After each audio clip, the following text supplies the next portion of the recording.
Welcome to our channel. Today we how to reduce financial worries with Vanguard, full guide step by step clearly. Start by understanding your financial situation. Gather all relevant financial documents. This includes income statements, expenses, debts, and savings.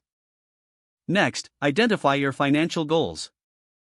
Consider both short-term and long-term objectives. Visit Vanguard's website for valuable resources.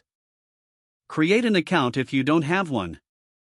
Once logged in, explore the planning and advice section. Use the financial planning tools available. These tools can help you assess your current financial health.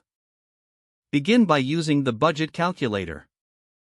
Input your income and expenses to see your monthly cash flow. Next, consider an investment strategy. Use Vanguard's risk assessment questionnaire.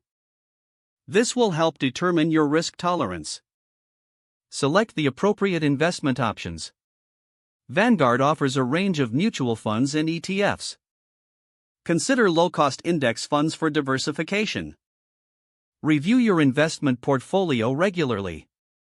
Set a schedule to monitor its performance. Rebalance your portfolio as necessary. Adjust it to align with your financial goals and risk tolerance. Consider speaking with a Vanguard financial advisor. This can provide personalized advice tailored to your situation. Utilize Vanguard's educational resources. These can enhance your financial literacy. Look into retirement planning tools if applicable. Estimate how much you need to save for retirement. Don't forget to like this video and subscribe to our channel for more step-by-step tech guides.